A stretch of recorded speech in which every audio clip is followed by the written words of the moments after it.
వరంగల్ ఎనుమాముల మార్కెట్లో వ్యాపారులు కోల్డ్ స్టోరేజ్ల యజమానుల కుమ్మక్కై మిర్చి రైతులను అరిగోస పెడుతున్నారు. చేతికొచ్చిన పంటను అమ్ముకుందామని రైతులు మార్కెట్కి వస్తే వ్యాపారులు కనీస గిట్టుబాటు ధర పెడతలేరు.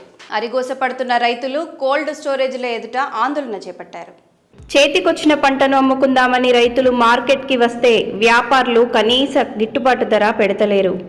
దీంతో ఎంత రేటు పెరిగాక అమ్ముకుందామనే ఆలోచనలో పంట దాచుకోవటానికి రైతులు కోల్డ్ స్టోరేజ్లకు వెళ్తే అక్కడ ఓనర్లు ఛాన్స్ ఇస్తలేరు. దీంతో వందల కిలోమీటర్ల దూరం నుంచి వాహనాల్లో పంటను తీసుకొచ్చిన రైతులు రోడ్ల మీద పడిగాపులు కాస్తున్నారు.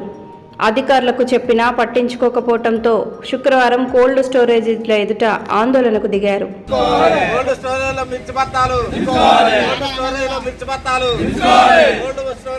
వ్యాపారులు గిట్టుబాటు ధర ఇవ్వనప్పుడు రైతులు తమ పంటను కోల్డ్ స్టోరేజీలో దాచుకోవాలని సర్కార్ సూచించింది. ఈ మేరకు చర్యలు తీసుకోవాలని కలెక్టర్లను ఆదేశించింది. ఏనుమాముల మార్కెట్ చుట్టూ ఉన్న 25 స్టోరేజీల్లో దాదాపు 25 లక్షల మిర్చి బస్తాలు నిల్వ చేసుకునే సామర్థ్యం ఉన్నది.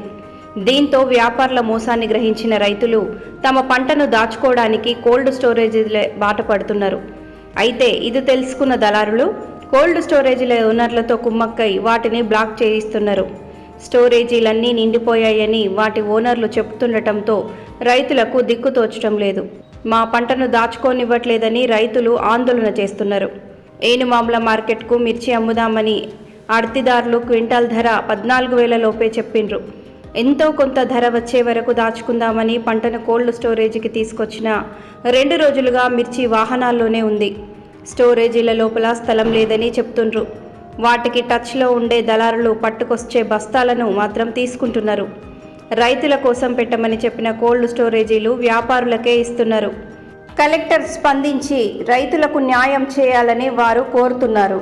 ఇప్పుడు మాది మండలం దిగ్గొండి మండలం గోపాలపురం 2 ఎకరాల మిర్చి చేసిన మార్కెట్కి తీసుకొస్తే 14-13 రేట్ లేదు, పూర్తిగా డౌన్ చేసి అంత దళారులు ఈ దుకాణపులు కానీ వీళ్ళంతా కుమ్మకాయ రేట్లను డౌన్ చేసి మరీ అద్మానంగా ఉంటాలని కోల్డ్ స్టోర్ తీసుకొస్తే ఇక్కడ కూడా వాళ్ళే లోన్లు చేసుకొని వాళ్ళే దింపుకుంటాను కానీ రైతులే మాత్రం అక్కడనే దించలేరు, అక్కడనే అవుతానే. రైతులు 2 రోజులు 3 రోజుల కాంచాలి నానా ఇబ్బందులు పడతారు. దాని మీద కొద్దిగా చర్య తీసుకోవాలని కమిటీకి కూడా మేము తెలియజేస్తున్నాం.